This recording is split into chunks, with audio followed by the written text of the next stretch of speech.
Philball. Why hello, 'tis me, Andy Peters, and welcome to Philball's weekly preview roundup preview, where we will discuss the tactics and teams ahead of this week's round of Philball games, the fourth round in the first season since the reboot. So, the teams in the Champions League on Thursday's games, we will have Lazio versus Dortmund. Dick has, as we discussed last time, had a wonderful transfer window.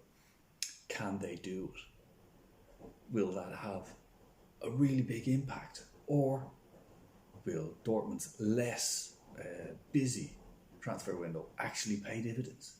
We will have to wait and see.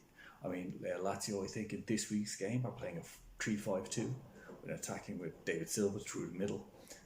But that means that they've got three centre-backs. And as we saw in the previous iterations, in the pre-season of Philball, Dortmund can tear through teams down those flanks. And with, I think that's Leroy Sané playing out wide right, and Jadon Sancho on the other wing. They're going to really get at those three centre-backs of Lazio, who aren't even playing Lukaku. So it's going to be their front two are going to be Dries Martens, and of course their new signing Timo Werner, who's going to be fantastic, and his pace is going to be really effective, I think, against that Dortmund side. So that's going to be fascinating in the Champions League. The other game in the Champions League, of course, is Leeds versus Bohemians, and this is going to be very interesting because what you've got is probably the best back four in Philball in Leeds United, with the two best fullbacks against a team that are playing a 4-2-4 with probably the most exciting front four in Philball. You've got Griezmann and Bale and but mostly their front fours. Hazard's going to be, I think, crucial to how they're going to Hazard versus. I think it's going to be Hazard versus Robertson, and that's going to be very interesting to see. And then Leeds, of course, have signed De Bruyne, and they're playing 4-3-3, and their two wingers are no slouches either, Neymar and Mane. So they're going to be tearing at what is a weaker Bohemians back line. So that's going to be very interesting for me to see. I would probably give Leeds the edge on that due to De Bruyne, but it depends. If Bohemians go up early, then I think they'll have it, but we'll see how it goes. We'll drop down now to the Europa League, where Real Sociedad are going to be playing against Saint Etienne.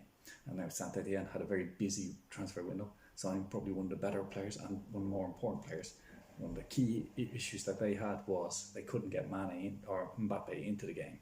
Now they've got Firmino. That's his job. He will get Mbappe into the game. They've also got Bonucci, who's playing at the back. They're playing a 3-5-2. Bonucci playing in the centre of that will play very vertically.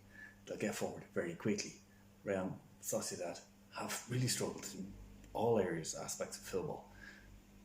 But they've got Suarez now, who's going to be up against the Bonucci.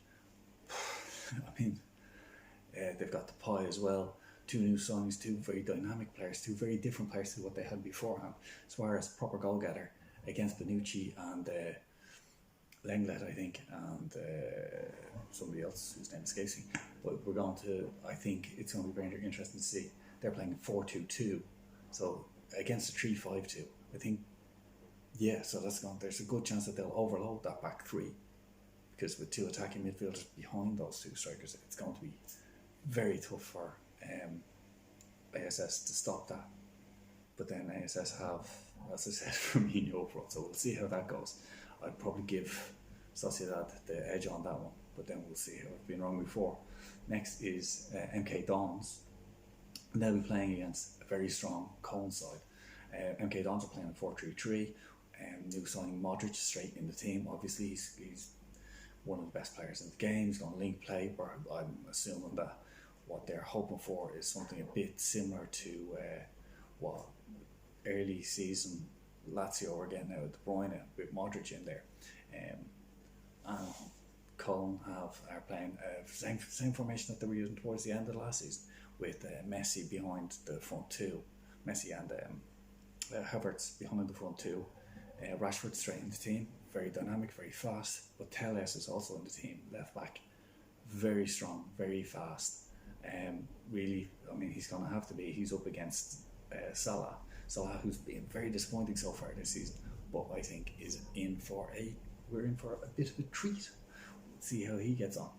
But yeah, that's pretty much it for this week's preview roundup thing. 'Tis me, Andy Peters, and I'm going to say thank you for watching. Goodbye.